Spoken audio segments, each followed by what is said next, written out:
હરે રામ રામ રામ હરે હરે, હરે કૃષ્ણ કૃષ્ણ કૃષ્ણ હરે હરે, હરે રામ રામ રામ હરે હરે. હરે કૃષ્ણ માતાજી, દંડવત પ્રણામ. હરે કૃષ્ણ માતાજી, સાદર પ્રણામ. થેન્ક યુ માતાજી ફોર યોર સેવા. હરે કૃષ્ણ માતાજી, દંડવત પ્રણામ. હરે કૃષ્ણ સાદર પ્રણામ માતાજી. યસ, આજે હરે કૃષ્ણ માતાજી. હરે કૃષ્ણ પ્રભુજી, હરે કૃષ્ણ. આપ સૌ ખૂબ ખૂબ હરે કૃષ્ણ માતાજી, સાદર પ્રણામ. સાદર પ્રણામ બ્રજરાની વિનીતા માતાજી. હરે કૃષ્ણ. બહુ દિવસો પછી માતાજી, હરે કૃષ્ણ. બહુ ખુશી થઈ તમને જોઈને. હરે કૃષ્ણ માતાજી. હરે કૃષ્ણ.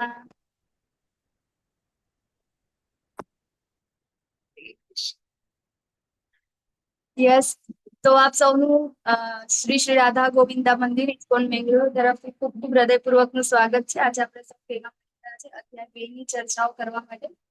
અને આપણે હરે કૃષ્ણ માતાજી, દંડવત પ્રણામ. કૃષ્ણ પરશા પ્રભુ. હરે કૃષ્ણ માતાજી, કરું સ્ક્રીન શેર? હા હા માતાજી, કરવાની છે. હા, કર. જે લોકો મને જોવાઈ રહ્યા છે, પરેશા પ્રભુજી, યોગીની માતાજી અને વિવો V2307 નામ લખ્યું નથી પ્રભુજીએ. પ્રભુજી જોવાઈ રહ્યા છે તો. અને જે લોકો વિડીયો ઓફ કરીને પણ જોડાયા છે તે સૌ કિંજલ માતાજી, વેલકમ. આપ સૌનું સ્વાગત છે. અધ્યાય 2 ની ચર્ચા કરવા માટે આપણે આજે મળી રહ્યા છીએ. તો શ્રી શ્રી રાધા ગોવિંદજીના ચરણોમાં આપણે વંદન કરીને શ્રી પ્રભુપાદજીના ચરણો કરીને આપણે આગળ મંગલાચરણથી શરૂઆત કરીશું. યસ, કૃષ્ણ કૃપાલયા દાસ પ્રભુજી, હરે કૃષ્ણ. વેલકમ પ્રભુજી. હરે કૃષ્ણ માતાજી, હરે કૃષ્ણ, દંડવત પ્રણામ માતાજી. શ્રી શ્રી રાધા ગોવિંદ કી જય, શ્રી પ્રભુપાદ કી જય. ઓમ જ્ઞાનતિમિરાંધસ્ય જ્ઞાનાંજન શલાકયા ચક્ષુરુન્મિલિतं येन तस्मै गुरुवे नमः. श्री चैतन्य मनोभीष्टं स्थापितं येन भूतले स्वयं तदामयं ददाति पदान्तिकं वन्देऽहं श्रीगुरुः श्रीपदकमलं श्रीगुरुवैष्णवांश्च श्रीरूपं साग्रजातं सनाथान्वितं तं सजीवं साद्वैतं सावधूतं परिजनसहितं कृष्ण चैतन्य देवं श्री राधा कृष्ण पादान् सहगणललिता श्री विशाखान्वितांश्च हे कृष्ण करुणा सिन्धो दीनबन्धो जगत्पते गोपेश गोपिका कान्त राधाकान्त नमोऽस्तुते तप्त काञ्चन गौराङ्गी राधे वृन्दावनेश्वरी वृषभानुसुते देवी प्रणमामि हरिप्रिये वाञ्छाकल्पतरुभ्यश्च कृपा सिन्धुभ्य एव च पतितानां पावनेभ्यो वैष्णवेभ्यो नमो नमः. कृष्णपादाय कृष्णपृष्ठाय भूतले श्रीमते भक्तिवेदान्त नामिने नमस्ते सरस्वती देवी.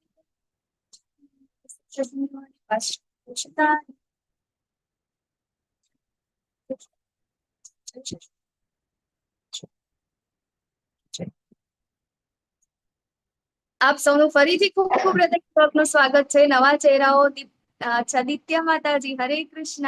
નૈના નડિયાદરા માતાજી, દેવ્યાની ઝાલા માતાજી, વેલકમ. હરે કૃષ્ણ માતાજી. હરે કૃષ્ણ માતાજી. હરે કૃષ્ણ માતાજી. હરે કૃષ્ણ માતાજી. હરે કૃષ્ણ. હરે કૃષ્ણ માતાજી. હરે કૃષ્ણ માતાજી. ચલો, ખૂબ આનંદ થયો તમને બધાને આજે સેમ ટાઈમ જોઈને. હરે કૃષ્ણ માતાજી. હરે કૃષ્ણ.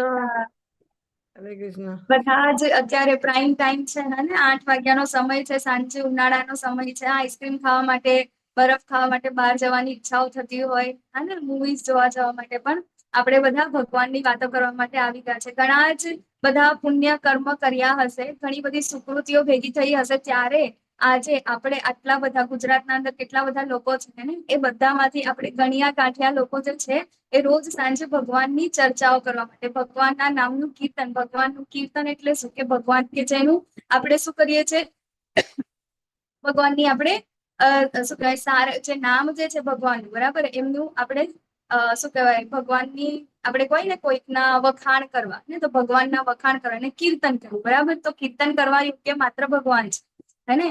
તો આપણે એનું કીર્તન કરવા માટે, રોજ ભગવાનની વાતો સાંભળવા માટે સૌ ભેગા થઈ ગયા છે. તો આપ સૌ બધા જ પ્રણામને પાત્ર છો, આપ સૌને મારા સાદર પ્રણામ. તો ચાલો આપણે ક્લાસની શરૂઆત કરીએ. ગઈકાલે આપણે જોયું ચેપ્ટર 1, બરાબર. એના અંદર હતું અર્જુનજીએ કેટલા વર્ષો સુધી, 13 વર્ષો સુધી પ્રતીક્ષા કરી કે આજનો દિવસ આવે યુદ્ધ કરવાનું, બરાબર.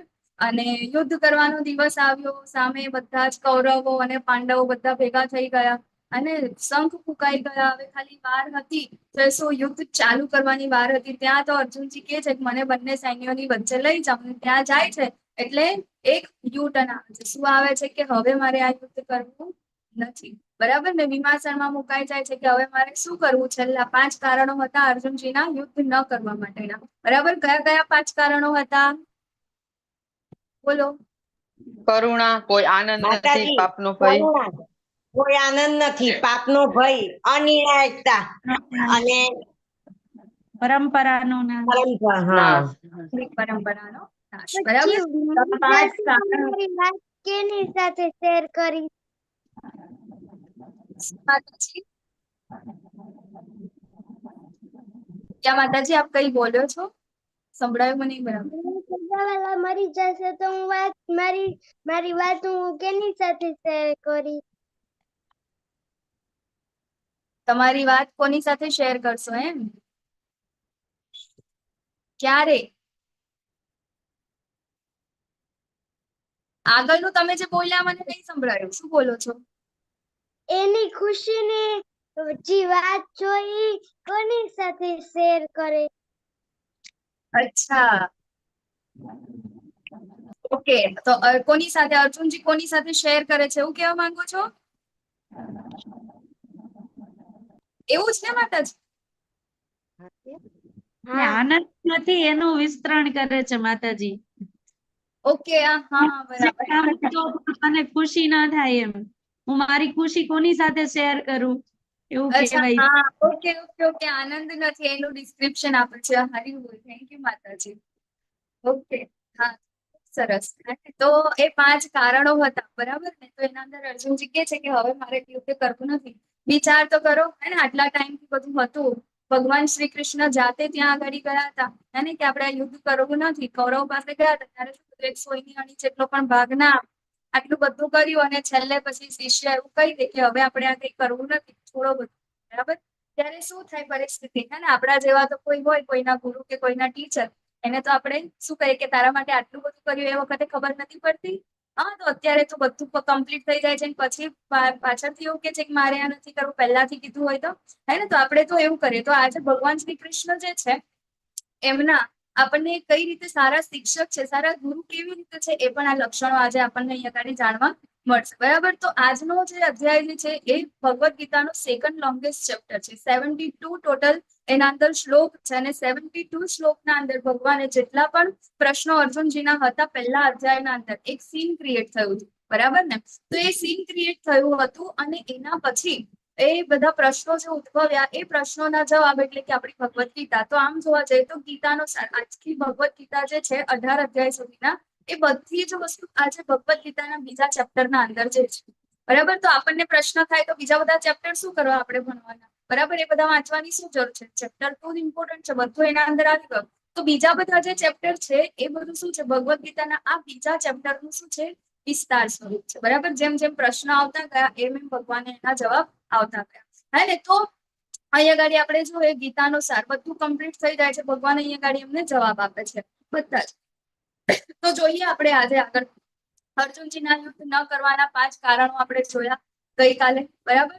પછી આજે ભગવાન એમને 5 પ્રશ્નોના અહીંયા ગાડી જવાબ આપશે અને એમને યુદ્ધ કરવા માટે પ્રેરિત કરશે. બરાબર. તો ગઈકાલે આપણે જો કે આ કોની વચ્ચે આ સંવાદ કોની વચ્ચે થયો, તો આપણે કોના દ્વારા જોઈએ છીએ, તો સંજય અને ધૃતરાષ્ટ્ર પાસેથી. બરાબર. તો ધૃતરાષ્ટ્ર પૂછે છે કે ત્યાં શું થયું, અને અહીંયા પછી સંજયજી એમને બધું ડિસ્ક્રાઇબ કરે છે. તો હવે આપણને ખબર પડી કે ભાઈ સંજયજી તો છે એમને ડિસ્ક્રાઇબ કરે છે કે ભાઈ અર્જુનની તો આવી હાલત થઈ ગઈ છે, એમના હાથ પગ ધ્રુજી રહ્યા છે, કાંડિયું સરકી પડ્યું છે, અને હવે એવું કે છે મારે યુદ્ધ કરવું નથી. તો થોડીક વાર માટે તો ધૃતરાષ્ટ્ર ખુશ થઈ ગયા કે હા ચલો, જે મેં વિચાર્યું તો એવું થવા લાગ્યું છે. બરાબર. કે આ જે આપણું જે રાષ્ટ્ર છે પાછા એ લોકો અમને આપી દેશે, યુદ્ધ થશે નહીં. તો ત્યાં જ અહીંયા ગાડી હવે સંજયજી અમને આગળ ડિસ્ક્રાઇબ કરે છે કે કઈ રીતે ભગવાન એમને યુદ્ધ કરવા માટે પ્રેરિત કરે છે. બરાબર. તો અહીંયા ગાડી આપણને ખબર છે કે ભગવાન જે છે એ અર્જુનજીને યુદ્ધ કરવા માટે પ્રેરિત કરે છે. બરાબર. તો ભગવાને એમને આજ્ઞા કરી અને એનું ફોલો કરવા માટે અહીંયા ગાડી કહે છે. તો એવા આપણા શું કહેવાય, આપણે શાસ્ત્રોના અંદર એવા કયા ઉદાહરણો છે, એવા કયા દાખલા છે કે જેના અંદર એ લોકોએ ભગવાન માટે થઈને આવા ત્યાગ કર્યા હોય. ત્યાગ એટલે શેના ત્યાગ કર્યા હોય કે જેના અંદર પોતાના પતિ હોય, પછી કહેવાય પિતા હોય, પુત્ર હોય, ગુરુઓ હોય. બરાબર. તો એવા બલિદાન આવું ભગવાનમાં ઇતિહાસમાં કોઈ આવું બલિદાન આપ્યું છે તો તમને ખબર છે? છે એવા કોઈ ઉદાહરણ, કોઈ દાખલાઓ છે કે જેમને ભગવાન માટે થઈને આ બધા બલિદાન આપ્યા હતા? આજે અર્જુનજીને કહેવામાં આવે છે ને કે સામે બધા જ મારા પોતાના છે, એની સાથે યુદ્ધ કરવાનું છે. તો આવા કોઈ દાખલા છે? પ્રહલાદ મહારાજ. બલી મહારાજ, પૃથુ મહારાજ. પછી જોઈએ આપણે. બરાબર. અહીંયા ગાડી તો ભગવાન શ્રી કૃષ્ણ માટે કોને કોને બલિદાન આપેલા છે. તો અહીંયા ગાડી આપણે છે પિતા અને પુત્રનો સંબંધ છે. તો એના અંદર પિતાનો ત્યાગ કર્યો હોય એવા કયા? તો પ્રહલાદ મહારાજ છે, હરિયાક્ષ અને બહુલાશ્વ છે, ચતુષ્કુમારો છે. હરિયાશ્વ અને બહુલાશ્વ કોના છે? દક્ષના પુત્રો છે. ચતુષ્કુમારો છે બ્રહ્માજીના પુત્રો છે. ભગવાન એમને પોતાના પિતાનો ત્યાગ કર્યો છે. મોટા ભાઈ અને નાના ભાઈ રાવણ, વિભીષણ, બધાના ઘરે ઘરે પ્રચલિત કથા છે.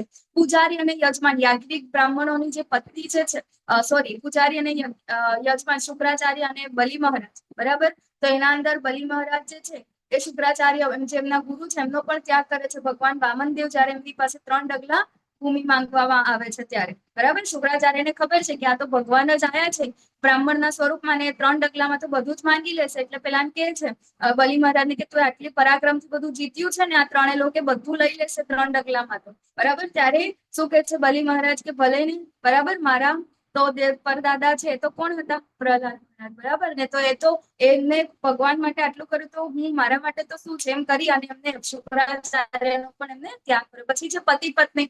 તો પતિ પત્નીના અંદર પતિઓનો ત્યાગ કર્યો એવા પણ તો યાજ્ઞિક બ્રાહ્મણોની પત્નીઓ છે. બરાબર. એમને પણ ભગવાન માટે શું કર્યા હતા એ લોકોને? એમની જે એક જ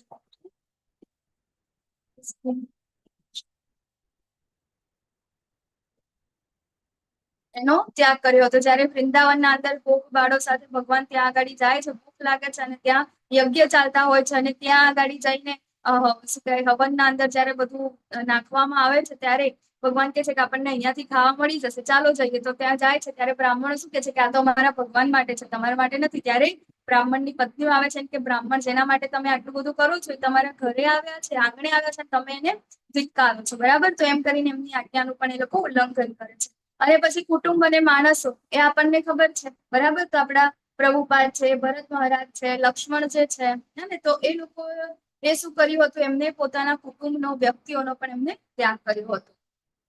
પછી અધ્યાય 2 ના અંદર તો આ બધા કેવા છે ઉદાહરણ કે જેમને ભગવાન માટે આ બધી વસ્તુઓનો ત્યાગ કર્યો હતો. બરાબર. તો અત્યારે આજે અર્જુનજી કરશે કોઈ નવાઈ નથી, આવું ઇતિહાસમાં ઘણી બધી વાર બની ગયેલું છે. પછી આજનો જે અધ્યાય છે એને આપણે ટોટલ 5 વિભાગમાં આપણે શું કહેવાય ડિવાઈડ કર્યું છે. પહેલું છે અર્જુનની અનિર્ણયતા, એના માટે ભગવાન જવાબ આપશે. પછી ભગવાન બીજો જવાબ આપશે, શું છે? શરીર અને આત્માનું વિશ્લેષણ. બરાબર. હું કોણ છું? હું શરીર નથી, હું આત્મા છું. પછી નિયત ફરજો આપણને શીખવાડશે. નિષ્કામ કર્મયોગ શું છે? અને છેલ્લે મુક્ત આત્માના ગુણો એટલે કે આત્મારામના ગુણો જે છે આપણને ભગવાન આપણને કહેવાના છે. તો આમ જોવા જઈએ તો અધ્યાય 2 ના અંદર ટોટલ 3 વસ્તુ મેઇન ઇમ્પોર્ટન્ટ છે શીખવા માટે. બરાબર. 3 ઇમ્પોર્ટન્ટ વસ્તુ કઈ છે? તો પહેલું છે આધ્યાત્મનું ઇમ્પોર્ટન્સ. બરાબર. કે અધ્યાત્મ ભગવાન ઇમ્પોર્ટન્ટ કેમ છે, આપણે કેમ આપણા જીવનના અંદર એનું આચરણ કરવું જોઈએ.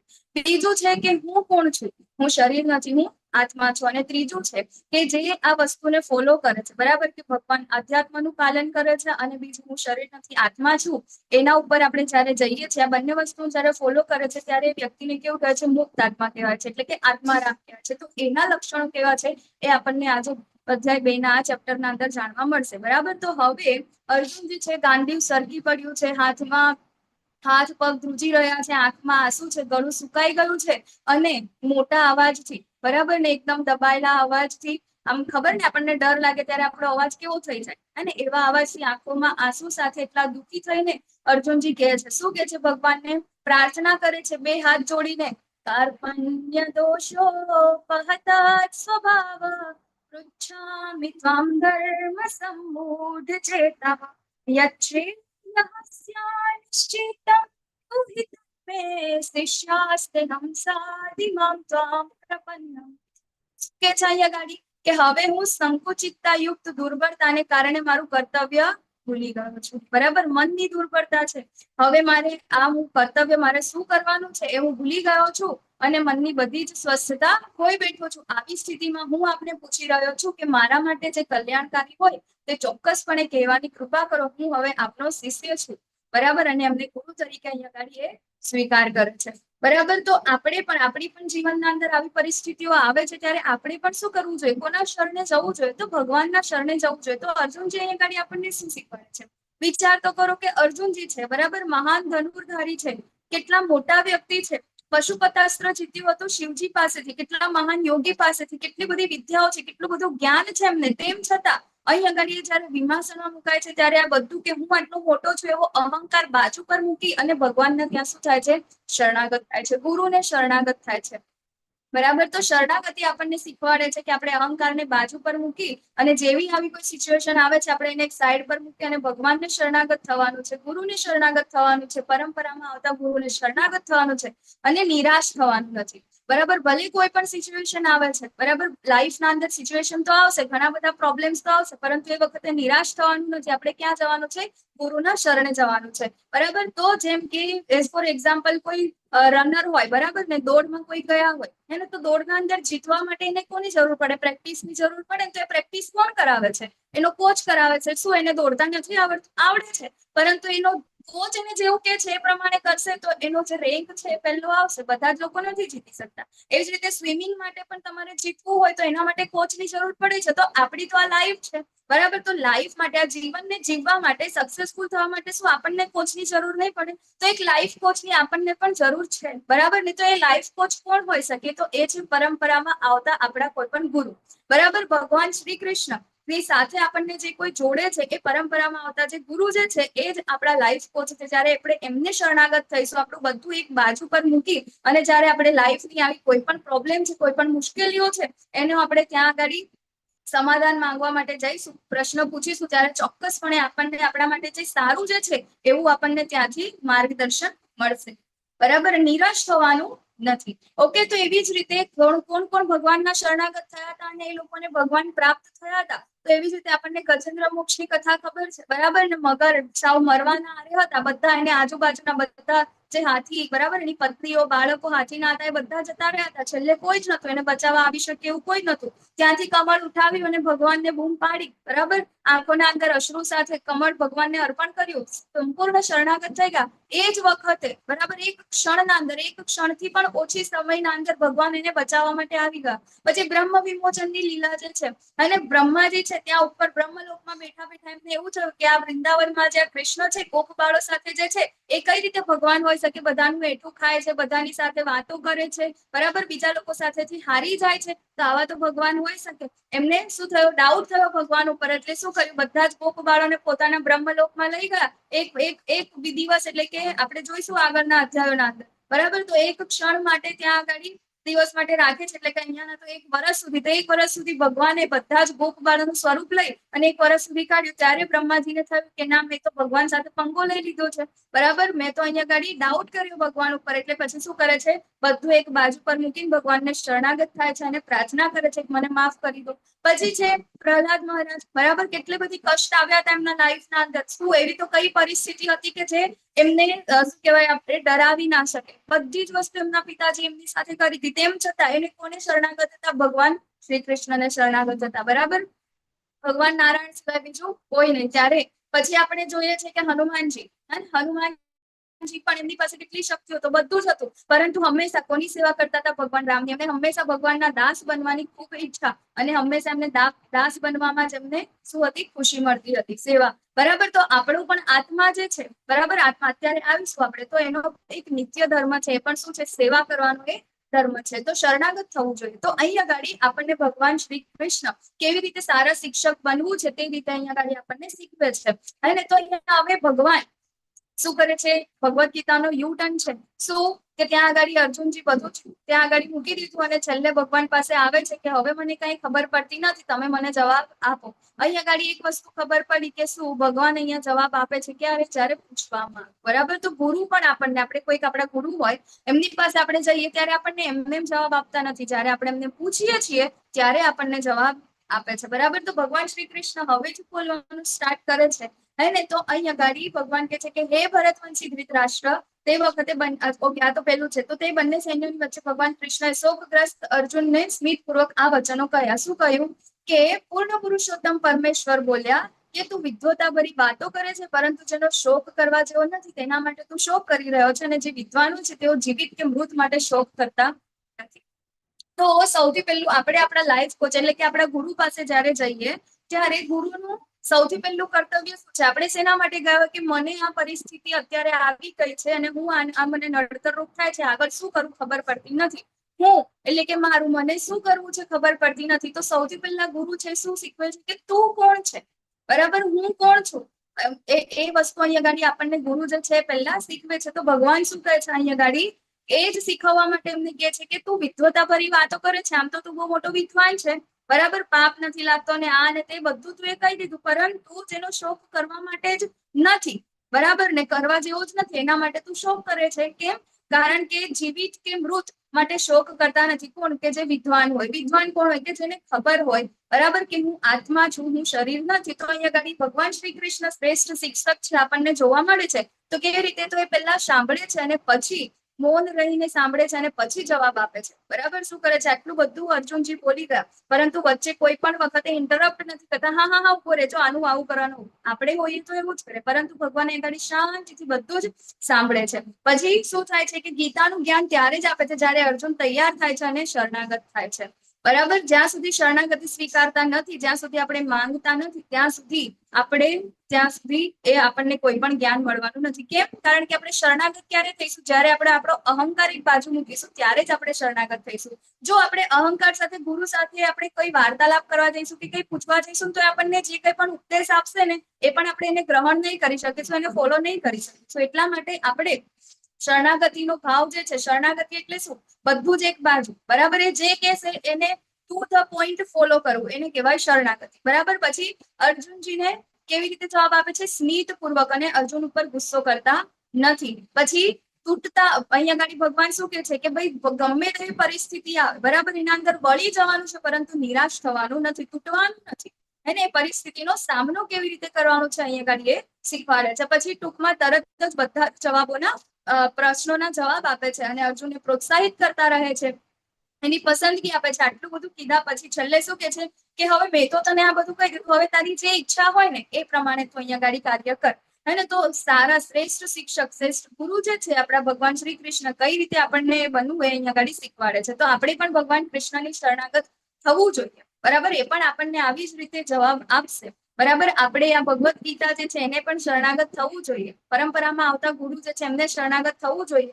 તો આપણને પણ આ જ્ઞાન જે છે એ ચોક્કસપણે આપણા જીવન માટે ઉતારવા યોગ્ય અને આપણા જીવનના અંદર હેલ્પફુલ થશે, બરાબર. પછી જ્યારે અહીંયા ગાડી ભગવાન જ્યારે બોલે છે ત્યારે ભગવદ્ ગીતાના અંદર એવું કહેવામાં આવે છે, ભગવાન ઉવાચ, શ્રી ભગવાન ઉવાચ. કેમ એવું નથી કહેતા કે કૃષ્ણ બોલે છે, કૃષ્ણ ઉવાચ, એવું કેમ નથી? બરાબર, તો આપણે જોયું હતું ગઈકાલે પહેલા દિવસે, તો ભગવદ્ ગીતાના અંદર અલગ અલગ વિષયો છે, બરાબર. કયા કયા વિષયો છે જે ભગવદ્ ગીતાના અંદર જાણવાના છે?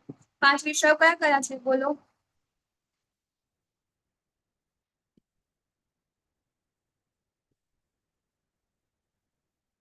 કયા કયા 5 વિષયો વિશે આપણે ભગવદ્ ગીતામાં ચર્ચા કરીશું?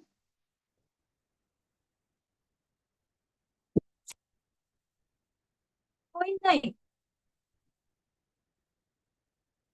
જૂના પાર્ટિસિપન્ટ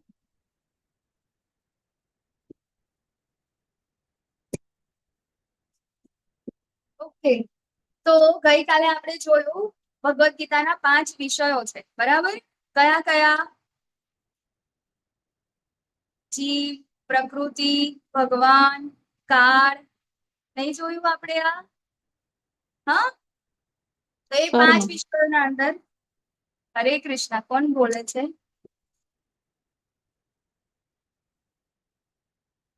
ઓકે, ચાલો.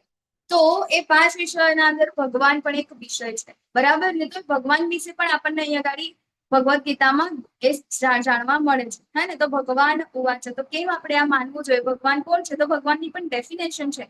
એના પહેલા આપણે શું જાણીએ છીએ? ઘણા બધા લોકો કહે છે કે ભગવાન એટલે તો ખાલી પોઝિટિવ એનર્જી, બરાબર? ભગવાન પછી બીજા એનાથી આગળ જાય છે તો શું કહે છે કે ભગવાન એટલે કે હું જ ભગવાન છું, મારા અંદર દરેકના શરીરમાં ભગવાન છે, એટલે આપણા અંદર પોતાના અંદર જ ભગવાન છે, હું જ ભગવાન છું, બહાર કશે શોધવાની જરૂર નથી. અને પછી છેલ્લે જે ઓરિજિનલ સ્વરૂપ જે છે ભગવાન, બરાબર, એ આપણને અહીંયા ગાડી મળે છે. તો એને આપણે ઉદાહરણ દ્વારા સમજીશું તો સૂર્યપ્રકાશ, બરાબર? સૂર્ય અને સૂર્યપ્રકાશ. તો જેવી રીતે આપણે જોઈએ છે કે બધા લોકો કહે છે કે ભગવાન તો એક પોઝિટિવ એનર્જી છે, એક લાઇટ જેવું છે. તો સૂર્યમાંથી જે સૂર્યપ્રકાશ આવે છે આપણા ઘરના અંદર, તો શું એ સૂર્યપ્રકાશ એ જ ભગવાન છે? બરાબર નહીં. પરંતુ આપણે જેમ એની નજીક જઈશું તેમ ખબર પડશે કે ના ભાઈ, સૂર્યનો તો એક શેપ છે, બરાબર? આવું કોઈ ગોળ ગોળ જેવો શેપ છે અને એના અંદર ત્યાં બધું આવી રહ્યું છે. એટલે એ લોકો એક સ્ટેપ આગળ વધ્યા કે હા, આપણા શરીરના અંદર જ ભગવાન છે, હું જ ભગવાન છું, બરાબર? પછી એનાથી આગળ જયારે આપણે જઈએ સૂર્યના અંદર, તો આપણને ખબર પડે કે સૂર્યના પણ તો દેવતા છે, બરાબર? સૂર્ય ભગવાન એટલે વિવસ્વાન છે, તો એ પણ છે. તો એ તો કેવા છે? એ તો રૂપ છે, એમનું પણ સ્વરૂપ છે, હે ને? તો એવી જ રીતે અહીંયા ગાડી આપણને ખબર પડે કે ભગવાન પણ આપણા જેવા જ, બરાબર, એક વ્યક્તિ છે, બરાબર? અને એ કેવા છે? સર્વોચ્ચ સ્થાન પર છે, બરાબર છે? તો આપણે જેવા છીએ, આપણે શેનામાંથી? આપણા માતા પિતા જેવા હોય એવા જ એમના બાળકો હોય ને. કોઈ દિવસ એવું જોયું છે કે માતા પિતા એનર્જી હોય, ખાલી પોઝિટિવ એનર્જી, કોઈ લાઇટ જેવું હોય, કોઈ રૂપ ના હોય, બરાબર, નિરાકાર હોય, અને એમના બાળકો છે આકાર વાળા હોય? આવું કોઈ દિવસ થાય? નોટ પોસિબલ ને. તો અહીં આગળ ભગવદ ગીતાના અંદર તો ભગવાન એવું પણ કહે છે કે આપણે બધા જ ભગવાનના અંશો છીએ. તો અંશ છે એનો મતલબ કે આપણા પિતા જે છે એ પણ આપણા જેવા જ હોવા જોઈએ ને, બરાબર? તો અહીંયા આગળ ભગવાન પણ કેવા છે? એમનું પણ રૂપ છે, નિરાકાર નથી, સાકાર સ્વરૂપ છે, દ્વિભુજ મુરલી મનોહર શ્યામ સુંદર સ્વરૂપ છે ભગવાન શ્રી કૃષ્ણનું. હવે વધારે આગળ જઈએ તો ભગવાનની ડેફિનેશન છે કે આપણે કોને ભગવાન કહી શકીશું. તો આ ડેફિનેશન કોને આપી છે? તો પરાશર મુનિ, કે જે વ્યાસ દેવના પિતા છે. શું કે છે? કે જેની પાસે આ ષડ ઐશ્વર્યો હોય ને એને આપણે ભગવાન કહેવાના છે. તો ષડ ઐશ્વર્યો કયા કયા છે? સુંદરતા, સમૃદ્ધિ, ખ્યાતિ, શક્તિ, જ્ઞાન અને ત્યાગ, બરાબર? તો આ ષડ ઐશ્વર્ય છે જેની પાસે પૂર્ણ રીતે, બરાબર, અપૂર્ણ શેષ પણ નથી, બધું જ પૂર્ણ રીતે છે, એને આપણે શું કહીશું? ભગવાન કહીશું. જેમ કે સુંદરતા, બરાબર? તો સુંદરતાના માટે એવું કે છે આપણા આચાર્યો કે ભગવાનની સુંદરતા એવી છે કે એને જોઈને કરોડો કામદેવ છે ને ખાલી જોઈને મૂર્છિત થઈ જાય છે. હવે એક કામદેવ હોય, એના પગની એક રજ માત્ર કોઈને આ વર્લ્ડના અંદર મળી જાય ને, તો એ વર્લ્ડ ફેમસ, વર્લ્ડનો સૌથી સુંદર વ્યક્તિ બની જાય. એવા તો કરોડો કામદેવ ભગવાનને માત્ર જોઈને મૂર્છિત થઈ જાય. તો વિચારો કે એની સુંદરતા કેટલી હશે, બરાબર? અપૂર્ણ છે. પછી સમૃદ્ધિ એમની પાસે કેટલી છે? તો અનંત બ્રહ્માંડના સ્વામી છે. તેમ છતાં આપણે ભૌતિક રીતે જોઈએ તો ભગવાનની જે દ્વારિકા નગરી છે, દ્વારિકા નગરી ભગવાનની એટલી સમૃદ્ધ હતી કે સ્વર્ગને પણ પાછી પાડતી, બરાબર? પછી ભગવાનની ખ્યાતિ એટલી છે, ભગવાનને આપણે જોઈએ છે કે આટલા બધા આપણા શું કહેવાય, સતયુગ ગયો, ત્રેતાયુગ ગયો, દ્વાપર ગયો, અને અત્યારે કલયુગ ચાલે છે ને, બરાબર? તો કલયુગના અંદર જ્યારે આપણે રામ ભગવાનની મૂર્તિનું પ્રાણ પ્રતિષ્ઠા થાય છે, અયોધ્યામાં જયારે બેસાડવામાં આવે છે, ત્યારે આપણને એવું લાગે છે કે હજી ભગવાન આજે જ આવ્યા છે. રામનવમીના દિવસે આપણે જયારે યાત્રામાં જઈએ છીએ તો લાગે છે કે ભગવાન આજે આવ્યા છે. પછી જન્માષ્ટમીના દિવસે આપણને લાગે છે કે હા, ભગવાનનો જન્મ થવાનો છે. તો ખ્યાતિ એટલી છે કે આમ તો ઘણા વર્ષોથી છે ને, તો ભૂલી જવા જોઈએ ને, પણ નહીં, આપણને એવું ને એવું જ અહીંયા ગાડી એ વસ્તુ ફીલ થાય છે. જયારે બીજા ભૌતિક વ્યક્તિઓની ખ્યાતિ કેટલી હોય? થોડાક સમય માટે હોય, બરાબર? બહુ સારા સારા કામ કર્યા પણ ક્યાં સુધી એને વ્યક્તિઓ યાદ રાખશે, બરાબર? એને વધારે સમય સુધી એને કોઈ યાદ રાખી શકે નહીં. ખ્યાતિ કેવી છે? ભગવાનની અપૂર્ણ છે. પછી શક્તિ કેટલી છે? તો શક્તિ તો માત્ર બાળપણના અંદર જેટલા પણ દૈત્યો આયા હતા વૃંદાવનના અંદર, એ બધાને એક પણ શસ્ત્ર વગર ખાલી એક સ્મિતથી, એક વાંસળી વગાડીને એમને મારી નાખ્યા હતા. નાના હતા તો એ ખાલી મુક્કો મારીને, બરાબર, એક રમતા રમતા એ લોકોને મારી નાખ્યા હતા. પછી નાની એવી ટચલી આંગળીના અંદર આખો ગોવર્ધન ગિરિરાજ પર્વતને લઈ લીધો હતો. તો ભગવાનની શક્તિ પણ કેવી છે? અમાપ છે. વિચારો, માત્ર બાળપણના અંદર એમની આવી લીલાઓ છે તો ભગવાનની શક્તિ કેટલી હશે. પછી જ્ઞાન, તો આમ કહેવાય છે કે બધા જેટલા પણ આપણા વેદ પુરાણો જે છે બધા જ કોનામાંથી આવે છે? એ ભગવાન બ્રહ્મદેવ, જે બ્રહ્માજી છે એમને જ્ઞાન આપે છે અને એમનામાંથી આવે છે. અને એનો સાર શું છે? એ સાર એ છે ભગવાન. બરાબર, ભગવાન પાસે જવું, ભગવાન માટેનું નોલેજ લેવું, એમના માટેની સેવા કરવી, એ જ છે આ દરેકે દરેક શાસ્ત્રોનો સાર છે. તો જ્ઞાન જે છે જ્ઞાનથી પરિપૂર્ણ છે. પછી છે ત્યાગ. બરાબર, તો ભગવાન પાસે ત્યાગ પણ, એ પોતાનું વૃંદાવન છોડીને દ્વારકા પણ જાય છે. બરાબર, તો આ જે 6 ઐશ્વર્યો જે છે જેની પાસે હોય છે એને આપણે ભગવાન કહેવાય. તો હવે આપણે પોતપોતાની રીતે બધા જ જેટલા પણ ભગવાન છે બધાને આ જે 6 ઐશ્વર્ય છે એના અંદર મૂકીને જોવાના છે કે શું એ બરાબર ફિટ થાય છે. 6 વસ્તુમાં ફિટ થઈ જતા હોય તો એ ભગવાન. બરાબર, પરંતુ ભગવાન શ્રી કૃષ્ણ સિવાય કોઈ ફિટ નહીં થાય. ઓકે, તો હવે અહીંયા આગળ ભગવાન જવાબ આપે છે કે હું કોણ છું. બરાબર, સૌથી પહેલું કે એમને કરુણા તો આવી કે સામેવાળા બધા છે, મારે કેવી રીતે એને મારી નાખવા. બરાબર, તો એ કરુણા, તો કરુણાનો અહીંયા આગળ જવાબ આપે છે કઈ? તો અહીંયા આગળ જેટલા લોકો પહેલા હતા એ બધા ભવિષ્યમાં પણ નહીં હોય, હે ને, એવું જરૂરી નથી. તો ભગવાન કહે છે કે જેમ દેહધારી આત્મા આ શરીરમાં બાળપણથી યુવાનીમાં અને પછી વૃદ્ધાવસ્થા સુધી સતત પસાર થાય છે, તે જ રીતે મૃત્યુ પછી આત્મા બીજા શરીરમાં જાય છે. ધીર પુરુષ આવા પરિવર્તનથી ભ્રમિત થતો નથી. બરાબર, તો જેવી રીતે આપણી આત્મા, હું શરીર નથી પરંતુ હું શું છું? આત્મા છું. અને આપણું શરીર જેવી રીતે કપડાં ચેન્જ કરે છે ને એવી જ રીતે આપણી આત્મા જે છે શરીરને ચેન્જ કરે છે. તો કેવી રીતે આપણને ખબર પડે? તો બાળપણમાંથી યુવાનીમાં, યુવાનીમાંથી પછી વૃદ્ધાવસ્થામાં જાય છે. હવે આપણે નાના હોઈએ, બરાબર, દિત્યા માતાજી અત્યારે નાના છે, બરાબર, કદાચ શું કહેવાય 8-10 વર્ષના હશે. બરાબર, ને હવે એ પછી 20 વર્ષના થશે તો શું આપણને દિત્યા માતાજી આવા જ જોવાશે? નહીં જોવાય. બરાબર, પરંતુ દિત્યા માતાજી આવી રીતે ક્યારેક ક્લાસમાં આવશે અને આપણે પૂછીશું કે તમે દિત્યા માતાજી? તો કે હા હું આ જ છું. અને આપણે આ દિવસનો સ્ક્રીનશોટ લઈને એ દિવસે બતાવીશું તો એ દિવસે ખબર પડશે કે ના ભાઈ, આ દિત્યા માતાજી અને આ દિત્યા માતાજી અલગ છે. પરંતુ જે બોલે છે તો કે છે કે ના એ તો હું જ છું, હું જ હતી એક દિવસે અને આ દિવસે પણ હું જ છું. તો હું કોણ છું? બરાબર, તો આત્મા જે છે એનો એ જ રહેશે, પરંતુ શરીર જે છે એ ચેન્જ થાય છે. બરાબર, યુવાનીમાં, બાળપણથી યુવાનીમાં, યુવાનીમાંથી વૃદ્ધાવસ્થામાં. એવી જ રીતે આ શરીરને ત્યાગીને જ્યારે મૃત્યુ પછી એ બીજું શરીર ધારણ કરે છે. બરાબર, અને જે ધીર પુરુષ હોય છે, જેને આ ખબર હોય છે, આવા પરિવર્તનથી ભ્રમિત થતો નથી. તો આત્માને ક્યારે, હવે આત્માનું લક્ષણ શું છે? બરાબર, હું શરીર નથી, હું આત્મા છું. તો એના લક્ષણો કયા છે? તો આત્માને ક્યારેય કોઈ શસ્ત્રથી કાપી શકાતો નથી, તેને અગ્નિથી બાળી શકાતો નથી, અને પાણીથી ભીનો કરી શકાતો નથી, અને પવનથી સૂકવી શકાતો પણ નથી. હે ને, તો આપણને ખબર છે. તો અહીંયા ગાડી અર્જુનજીને કહે છે ભગવાન કે એવું ક્યારેય ન હતું કે જ્યારે હું ન રહ્યો કે તું ન રહ્યો હોય, અથવા તો આ બધા રાજાઓ ન રહ્યા હોય, અને એવું પણ નથી કે ભવિષ્યમાં આપણે બધા નહીં હોઈએ. બરાબર, એક ક્વોલિટી કે આપણે શરીર નથી, આત્મા છે. બીજું કે આપણી આત્માના લક્ષણો શું છે? તો શાશ્વત છે, અજર અમર છે. આપણે એને કોઈ પણ રીતે મારી શકતા નથી, નહીં આપણે કાપીને કે બાળીને કે પાણીમાં કે કોઈ પણ રીતે આપણે એને મારી શકતા નથી. બરાબર, તો હવે શું થાય છે? તો એ શરીર તો ચેન્જ કરે છે. તો અહીંયા આગળ ભગવાન કહે છે કે આપણે એવા તો અનેક જન્મ થઈ ગયા છે અને ભવિષ્યમાં પણ થશે. બરાબર, તો અહીંયા આગળ તારે ચિંતા કરવાની જરૂર નથી. સામેવાળા વ્યક્તિઓને તું જ્યારે મારીશ ને તો એ સામેવાળા વ્યક્તિઓ પણ ભવિષ્યમાં તો હશે જ. બરાબર, કારણ કે એનું શરીર નાશ થશે.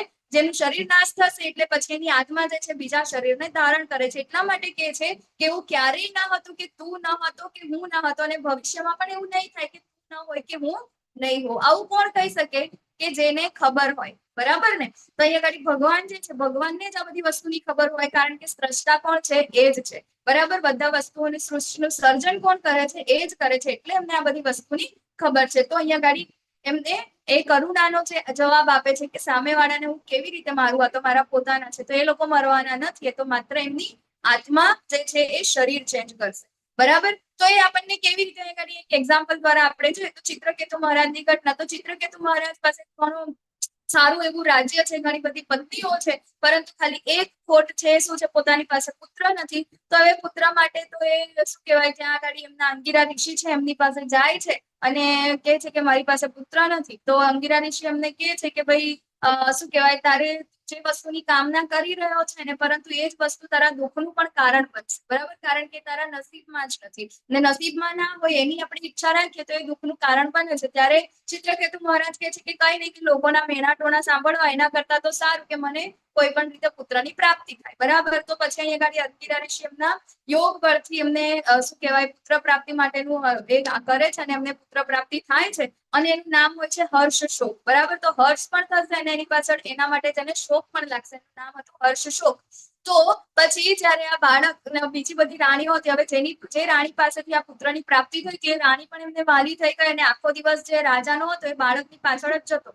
બરાબર, એટલે બીજી બધી રાણીને એવું થયું કે હવે તો રાજા આપણને કોઈ ટાઈમ આપતા નથી, આપણી પાસે ધ્યાન જ નથી રાખતા, તો હવે શું કરવું જોઈએ, એનું કારણ શું છે, તો આ બાળક છે, તો એ બાળકને જ મારી નાખે તો પાછા જેવા હતા એવા થઈ જશે. તો એક દિવસ ઝેર આપીને બધી રાણીઓ આ બાળકને મારી નાખે છે. ત્યારે તો આ જે ચિત્રકેતુ મહારાજ છે ફરીથી શું થાય છે, શોકાકુળ થઈ જાય છે, દુઃખી થઈ જાય છે, રડવા લાગે છે, ખાવા પીવાનું ધ્યાન નથી રહેતું, કઈ જ નથી રહેતું. ત્યારે નારદ મુનિ સાથે અંગિરા ઋષિ ફરીથી આવે છે અને પૂછે છે કેમ ભાઈ આવું થયું. ત્યારે એને કીધું કે આવું થયું એમ. ત્યારે પછી નારદ મુનિ કહે છે કે બધું જ ત્યાં આગળ જ્ઞાન આપે છે આ બધું આત્માનું ને શરીરનું, પરંતુ એ માનવા તૈયાર નથી કે મને તો મારા પુત્ર સાથે મારે એકવાર વાત કરવી છે, તમે તમારા યોગ પરથી એકવાર મને એની સાથે વાત કરાવી દો. ત્યારે જે નારદ મુનિ છે એમને એ જે બાળકની છે આત્મા છે એને ફરીથી ત્યાં પ્રકટ કરે છે, કે છે કે તારા પિતા જે છે તારી સાથે આ વાત કરવાની ઈચ્છા ધરાવે છે, તો એની સાથે વાત કરી લે. ત્યારે નાનું અમથું બાળક એવું કે છે કે કયા જન્મના પિતા મારા, બરાબર, મારા તો અનેકો જન્મ થઈ ગયા, કઈ મારું કઈ વાંદરામાં જન્મ થઈ ગયો એના પિતા, હાથીમાં થયો એના પિતા, બરાબર, કેટલા બધા જન્મો થઈ ગયા છે, એમાં કયા નંબરના પિતા, કયા પિતા મારી સાથે વાત કરવા માંગે છે.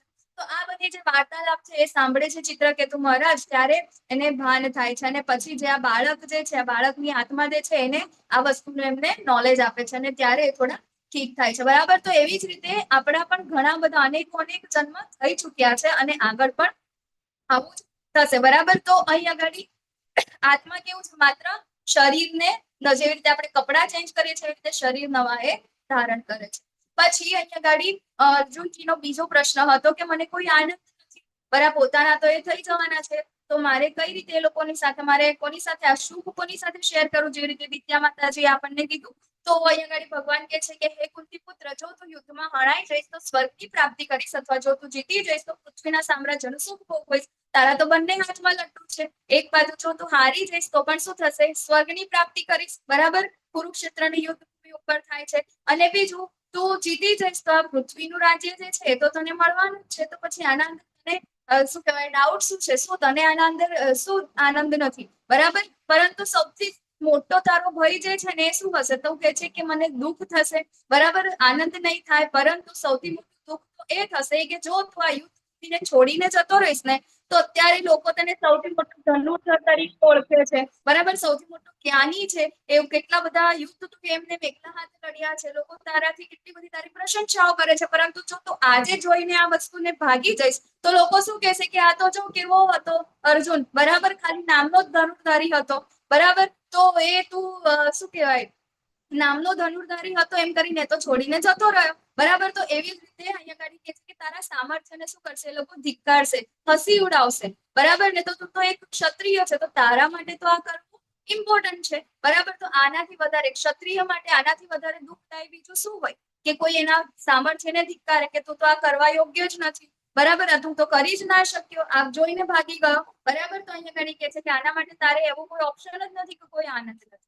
બરાબર, પછી ત્રીજો પ્રશ્ન છે પાપનો ભય. તો એના માટે શું જવાબ આપે છે કે આ બુદ્ધિ યોગમાં પ્રયાસ કરવામાં કોઈ હાનિ નથી કે હાસ પણ નથી, અને આ માર્ગે કરેલ થોડી પણ પ્રગતિ એ વ્યક્તિનું મહાન ભયમાંથી રક્ષણ કરી શકે છે. એટલે શું અહીંયા ગાડી કે છે આ બુદ્ધિયોગ. બરાબર, બુદ્ધિયોગ એટલે શું કે ભગવાન માટે કાર્ય કરવું, કૃષ્ણ ભાવના અંદર રહીને આપણે જે કાર્ય કરે છે, અહીંયા ગાડી કોણ કે છે, ભગવાન એમને કે છે. બરાબર, તો અહીંયા ગાડી કૃષ્ણ ભાવના મૃતના અંદર જે કાર્ય કરે છે, આપણે અહીંયા ધર્મની વાત કરી છે. બરાબર, સ્વધર્મ અને નિત્ય ધર્મ, હે ને, તો એ બંનેને જયારે આપણે પેરેલલ સાથે કામ કરીશું આ બુદ્ધિ યોગ છે. બરાબર, કે જેને આપણે નિત્ય ધર્મ છે એને આપણે ઇમ્પોર્ટન્સ વધારે આપવાનું છે, એને સેન્ટરમાં રાખીને, એટલે કે કૃષ્ણ ભાવના મૃત, કૃષ્ણ ભાવના યુક્ત કર્મ. બરાબર, આપણે જે કહીએ છીએ આપણે કર્મ કરવાના છે, પરંતુ કેવું ભગવાનને સેન્ટરમાં રાખીને કરવાના છે. એટલે બે વસ્તુ થઈ ગઈ, આપણે નિત્ય ધર્મ પણ થયું અને સ્વધર્મ. સ્વધર્મ એટલે શું છે કે જે આપણે પોતાના ગુણ અને કર્મના આધારે આપણે જે વસ્તુ જે કામ કરીએ છીએ, બરાબર, જે ઓક્યુપેશન આપણે સિલેક્ટ કર્યું છે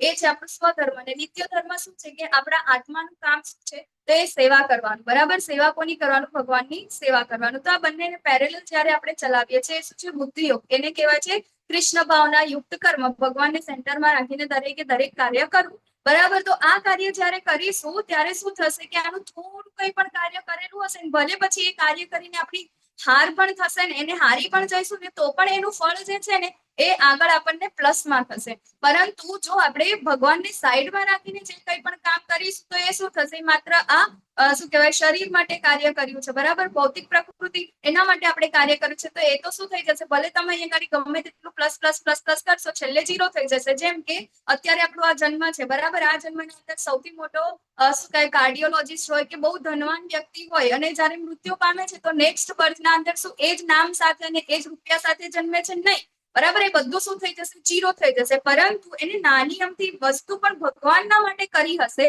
ભગવાનના પ્રીત્યાર્થે કરી હશે, ત્યારે શું થશે, પ્લસ થશે. બરાબર, અત્યારે તમે લોકો જે કંઈ પણ ક્લાસ સાંભળો છો કે પછી ભક્તિ કરો છો કે કંઈ પણ કરો છો, તો નેક્સ્ટ જન્મના અંદર શું થશે, પ્લસ થશે. બરાબર, તો સારા કુળના અંદર સારા કુટુંબમાં કેમ એ ત્યાં આગળ સારા જન્મ થશે અને એ વસ્તુ શું થશે, પ્લસ થશે, એ ક્યારેય ઓછી થશે નહીં. બરાબર, તો અહીંયા આગળ કીધું છે કે આ માર્ગમાં કરેલી થોડીશી પણ પ્રગતિ, બરાબર, થોડું ઘણું કંઈ પણ કર્મ કર્યું હશે ને ભગવાન માટે, તો પણ એ શું થશે, એનું ફળ પ્લસમાં મળશે. બરાબર, તો એ મહાન ભયમાંથી શું કરે છે, રક્ષણ થાય છે. મહાન ભય શું છે, બરાબર, મૃત્યુ પછી મારું શું થશે, હે ને, તો મૃત્યુ પછી શું, તો ભગવાન માટે જે કાર્ય કર્યું હશે તો એનું પોઝિટિવ જ રિઝલ્ટ આવશે. બરાબર, તો જેવી રીતે હનુમાનજી છે, હે ને, હનુમાનજી પણ એમના ગુસ્સો, ભૌતિક પ્રકૃતિ આપણી છે ગુસ્સો આવવાનો, બરાબર, પરંતુ એ ગુસ્સાને શેમાં વાપર્યું, એમને ભગવાનના પ્રીત્યાર્થે. બરાબર, તો એ અહીંયા ગાડી રાવણને મારવા માટે લંકાને એમને કરી, બરાબર, બાળી, ત્યારે અહીંયા ગાડી શું થયું, એમને ભગવાન માટે કાર્ય કર્યું, હે ને. તો એવી જ રીતે આપણે પણ શું કહીએ, અહીંયા ગાડી ભગવાન કહે છે કે તને પાપનો ભય લાગે છે, તો સૌથી મોટું શું કહેવાય ભય શું હોય કે આપણે મૃત્યુ પછી આપણું શું થશે. બરાબર, તો અહીંયા ભગવાન માટે જ્યારે આપણે કાર્ય કરીશું તો એ વસ્તુ શું થશે, હંમેશા એનું પોઝિટિવ રિઝલ્ટ મળશે અને એ શું થશે, પ્લસમાં કાઉન્ટ થશે. પછી અહીંયા ગાડી કે છે, ચોથો જવાબ આપે છે કે પરંપરાનો નાશ થશે. તો પરંપરાનો નાશ કેવી રીતે, શું થશે એના અંદર, તો ભગવાન કહે છે કે જે હેતુઓ એક નાના કુવાજી સરે છે તે બધા હેતુ વિશાળ જળાશયથી તરત જ પરિપૂર્ણ થઈ જાય છે. તે જ પ્રમાણે વેદોમાં રહેલા ઉપદેશને જાણનારા માટે વેદોના સર્વ આશયો સિદ્ધ થઈ જાય છે. બરાબર, તો આપણને ખબર કે ગામના અંદર કોઈ કુવો હોય, બરાબર, અલગ અલગ કોઈ પણ કામ હોય તો પશુઓ માટે અલગ હોય, વાસણ ધોવા માટે, કપડાં ધોવા માટે, પીવા માટે, એવી રીતે અલગ હોય. બરાબર, પરંતુ ત્યાં આગળ મોટું જળાશય હોય તો એ બધી જ જે બધા હેતુઓ છે, બધા કામ જે છે એક જળાશયમાંથી ત્યાંથી પૂર્ણ થઈ જાય છે. તો એવી જ રીતે વેદોના અંદર, બરાબર, પરંપરાઓ શું છે, એકચ્યુઅલમાં એ વેદોને રિપ્રેઝેન્ટ કરે છે. બરાબર, વેદોના અંદર જે કાંઈ પણ આપણા કર્મકાંડ આપેલા છે એને રિપ્રેઝેન્ટ કરે છે. તો એનો હેતુ શું છે, વેદોનો અને આ કર્મકાંડનો હેતુ શું છે, ભગવાનની પાસે પહોંચાડવાનો છે. બરાબર, પરંતુ અહીંયા ગાડી કહે છે કે ભગવાનનું કામ શું છે, તો કૃષ્ણ ભાવના યુક્ત કર્મ. બરાબર, આપણું જે ધર્મ જે છે, ભગવાનનું કીર્તન કરવું, ભગવાનનું નામ લેવું, ભગવાન માટે જ કાર્ય કરવું, આપણી ચેતનાને ભગવાનમાં રાખવી, આ સૌથી મોટો જ શું છે, આપણી પરંપરા છે. આપણે સૌથી મોટું કામ જ આ છે. બરાબર ને, તો આ વસ્તુ જે જાણે છે એના માટે આ બધી જ વસ્તુઓ શું છે, ઉદ્દેશ એ શું થાય છે, ત્યાં આગળ પરિપૂર્ણ થઈ જાય છે. બરાબર, પ્રભુપાદ એમના ભાવાર્થના અંદર લખે છે, જ્યારે ચૈતન્ય મહાપ્રભુ જે છે, બરાબર, ત્યારે એક શું કહેવાય, એક વ્યક્તિ, એમનું નામ ભૂલી ગઈ છું, એમને એવું પૂછે છે કે તમે આ મતલબ વેદા અધ્યયન જે કરતા હતા, એ બધું જે શાસ્ત્રોનું અધ્યયન છે એ વાળું તમે બધું ભણવાનું છોડીને તમે આવી રીતે શું કહેવાય, એક ગાંડાની માફક હરિનું કીર્તન કેમ કરો છો, ભગવાનનું નામ કેમ લો છો, એમ.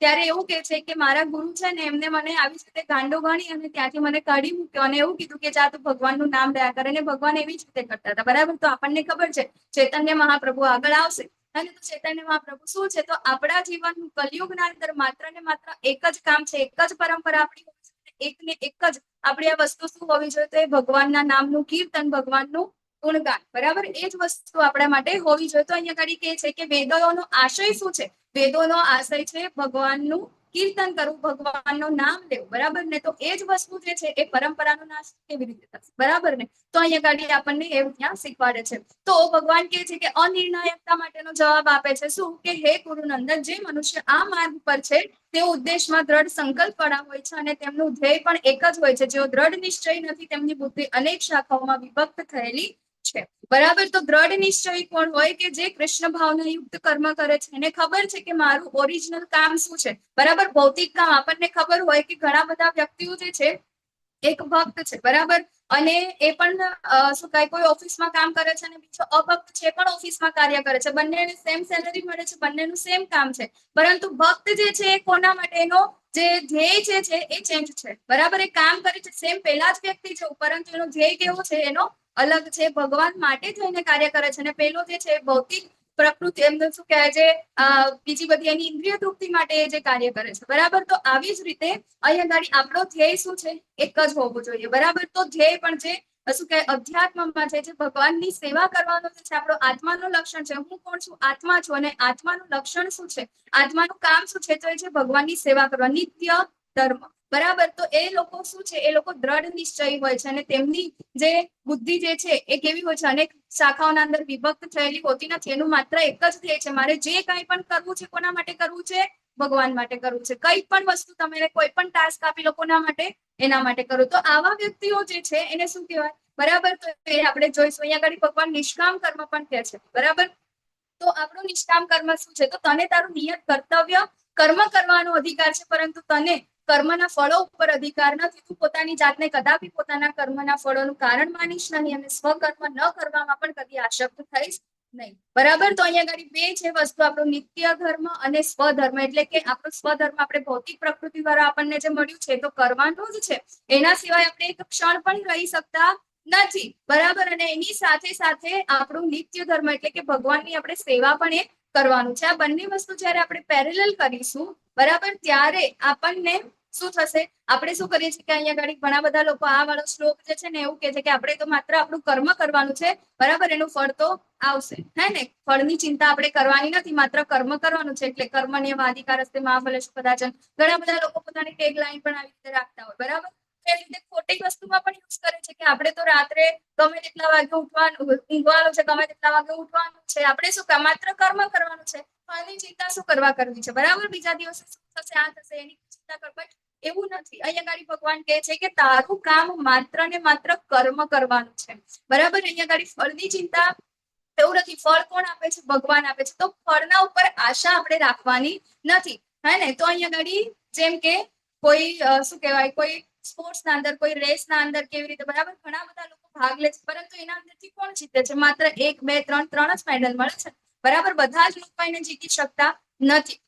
તો અહીંયા ગાડી શું બીજા બધા લોકો એના અંદર ભાગ લેવાનું છોડી દેશે? નહીં, બરાબર. ભાગ લેવાનો છે, કર્મ કરવાનું છે, પરંતુ એનું રિઝલ્ટ જે છે એ કોના હાથમાં છે? ભગવાનના હાથમાં છે. એની આશા આપણે રાખવાની નથી. માત્ર આપણે શું કરવાનું છે? આપણું પોતાનું કર્મ કરવાનું છે. માટે કર્મ કરવાનો અધિકાર આપણા પાસે છે, પરંતુ કર્મના ફળનો અધિકાર એ આપણી પાસે નથી. અને અહીંયા ગાડી કહે છે કે એના માટે આપણું સ્વકર્મ જે છે એને પણ આપણે છોડી દેવાનું નથી. એટલે કે ભૌતિક પ્રકૃતિ દ્વારા આપણને જે મળેલું છે, બરાબર, આપણું જે નિયત કર્તવ્ય કર્મ જે છે એ પણ આપણે છોડી દેવાનું નથી. એવું નથી કે ભક્તિ કરવી છે તો આપણે ઘરનું ને બધું છોડી દેવાનું. નેક્સ્ટ અધ્યાયના અંદર આગળ બધું આવશે, બરાબર. તો અહીંયા ઘડી કહે છે કે એ વસ્તુ પણ છોડી દેવાની નથી, પરંતુ એ બંનેને પેરેલલ કરવાનું છે.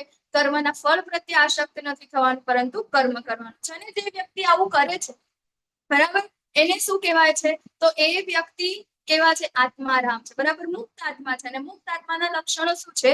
તો હે પાર્થ, મનુષ્ય જ્યારે મનમાં ઉદ્ભવતી ઇન્દ્રિય તૃપ્તિની સર્વ કામનાઓનો પરિત્યાગ કરે છે અને જ્યારે આ પ્રમાણે વિશુદ્ધ થયેલું તેનું મન આત્મામાં જ સંતોષ પ્રાપ્ત કરે છે, ત્યારે તે વિશુદ્ધ દિવ્ય ચેતનમાં રહેલો, બરાબર, તેને શું કહેવાય છે? સ્થિત પ્રજ્ઞ, હે ને? તો અહીંયા આગળ કહે છે કે જે વ્યક્તિ આ વસ્તુ ફોલો કરે છે, ભગવાનને સેન્ટરમાં રાખીને બધું કામ જે કરે છે, એના માટે શું એવું પોસિબલ નથી કે જે પેલો ઓફિસમાં કામ કરે છે એને પણ ઇન્દ્રિય તૃપ્તિની ઈચ્છા નહીં થતી હોય, બરાબર. બધી જ વસ્તુ એને પણ શું કહેવાય એવી ઈચ્છાઓ થતી હશે, પરંતુ એ શું કરે છે?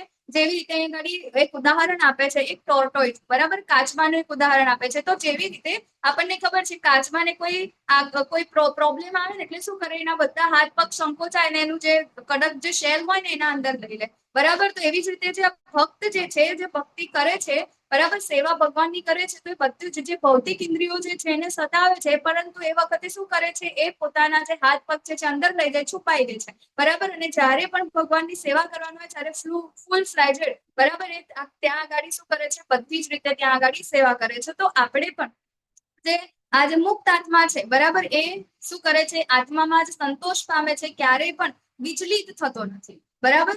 તો અહીંયા આગળ સ્થિત પ્રજ્ઞાના પણ આપણને લક્ષણો જોવા મળે છે. તો કથિત રીતે નિર્દોષ ચિંતન અતૃપ્ત વાસના અને ક્રોધમાં કેવી રીતે પરિવર્તિત થઈ શકે અને વ્યક્તિના પતનનું કારણ બને? જો આપણે એવું નથી કરતા, બરાબર, જો આપણે અધ્યાત્મમાં આગળ નથી વધતા, આપણું નિત્ય ધર્મ ભગવાનની સેવા, આપણી આત્માનું જે સેવા છે, આત્માની કામ જે છે એ આપણે નથી કરતા, ત્યારે શું થાય છે? તો આ ભૌતિક પ્રકૃતિ છે, શું છે? આપણે ઇન્દ્રિય તૃપ્તિ માટે આગળ ને આગળ વધીશું, અને જયારે આપણે ઇન્દ્રિય તૃપ્તિ માટે આગળ વધીશું ત્યારે શું થાય છે? પુનઃ આપણે આ જન્મ મૃત્યુના જો આ સાગર છે એના અંદર ફરીથી આવીશું. તો કેવી રીતે? એની પ્રોસીજર શું છે? તો અહીંયા આગળ એવું છે કે ઇન્દ્રિય વિષયોનું ચિંતન કરવાથી મનુષ્યને તેનામાં આસક્તિ થાય છે, અને આવી આસક્તિથી કામના ઉત્પન્ન થાય છે, અને આ કામનાથી ક્રોધ ઉદ્ભવે છે. હવે ક્રોધમાંથી મોહ પૂર્ણ મોહ ઉત્પન્ન થાય છે, અને મોહથી સ્મરણ શક્તિનો વિભ્રમ થાય છે. ત્યારે સ્મરણ શક્તિ ભ્રમિત થઈ જાય છે, અને ત્યારે બુદ્ધિ નષ્ટ થાય છે, અને બુદ્ધિ નષ્ટ થવાથી આ મનુષ્ય સંસારમાં પુનઃ પતન પામે છે. બરાબર. શું થયું? સૌથી પહેલી ઇન્દ્રિય તૃપ્તિ, બરાબર, ઇન્દ્રિય વિષયોનું ચિંતન. આપણી ઇન્દ્રિયો છે 6, બરાબર, એનું ચિંતન થયું. કોઈ સુંદર સ્ત્રી ત્યાં આગળ જાય છે, બરાબર, એને જોઈ, આંખોએ જોઈ, બરાબર, પછી શું થયું? હવે એનું ચિંતન કરે છે ઘરે આવીને કે આટલી સુંદર સ્ત્રી તો મારા માટે હોવી જોઈએ. આ એક એક્ઝામ્પલ છે. એના અંદર આપણે બધી જ વસ્તુ, આપણને જે લાગતી વળગતી એ બધી જ વસ્તુને અંદર બેસાડી શકીએ, બરાબર, ખાવાનું, પીવાનું, ફરવાનું, આ બધી જ વસ્તુને આપણે આના અંદર બેસાડી શકીએ. ઓકે, આ એક્ઝામ્પલ ના અંદર અહીંયા આગળ એક એક્ઝામ્પલ જે આપ્યું છે એને હું ખાલી કહું છું. તો એક સુંદર સ્ત્રી છે, એને ત્યાં આગળ જોઈ, બરાબર, આંખોએ કામ કર્યું, ખાલી જોવાનું. એના પછી એનું ચિંતન ચાલુ થયું. ચિંતન ચાલુ થયું એટલે શું? એના પ્રત્યે આસક્તિ આવી. બીજી બધી વસ્તુઓ હવે એને ગમતી નથી, માત્ર એના માટે કામ કરે છે, બરાબર. આનાથી શું થાય છે કે હવે આસક્તિથી કામના ઉત્પન્ન થાય, એને ભોગવવાની ઈચ્છા ઉત્પન્ન થાય. એને ભોગવવાની ઈચ્છાથી શું થાય છે? પછી ક્રોધ ઉત્પન્ન થાય છે. કાં તો એ મળી જાય, ના મળી જાય તો પણ શું થાય છે? એનામાંથી ક્રોધ ઉત્પન્ન થાય છે, અને ક્રોધથી શું થાય છે? એનો જે શું કહેવાય, મોહ ઉત્પન્ન થાય છે, અને મોહથી શું થાય છે? સ્મરણ શક્તિનો વિભ્રમ થાય છે. આપણને જે કાંઈ પણ યાદ છે, આપણું પોતાનું કામ શું હતું, કર્મ શું હતું, આપણું નિત્ય કર્મ શું હતું, બરાબર, આપણને યાદ રહેતું નથી. આપણી પોતાની સેવા શું છે? હું શરીર નથી, હું આત્મા છું, બરાબર, ને મારે શું કામ કરવાના છે, શું સારું છે, શું ખરાબ છે, બધી જ વસ્તુ અહીંયા ગાડી શું થાય છે? ભ્રમિત થઈ જાય છે. સ્મરણ શક્તિ ભ્રમિત થઈ જાય છે, અને શું થાય છે? બુદ્ધિ નષ્ટ પામે છે. અને જ્યારે બુદ્ધિ નષ્ટ થાય છે ત્યારે શું થાય છે? આ સંસારના અંદર ફરીથી ને ફરીથી જન્મ લેવો પડે છે, બરાબર. તો અહીંયા આગળ એ જ ચક્ર આપણને આપેલું છે. તો અહીંયા આપણો ચેપ્ટર 2 કમ્પ્લીટ થાય છે. 5 પ્રશ્ન હતા અર્જુનજીના, અને 5 પ્રશ્નના જવાબ ભગવાન શ્રી કૃષ્ણ અર્જુનજીને આપ્યા. વાંછા કલ્પતરુભ્યશ્ચ કૃપા સિંધુભ્યઃ એવ ચ પતિતાનાં પાવનેભ્યો વૈષ્ણવેભ્યો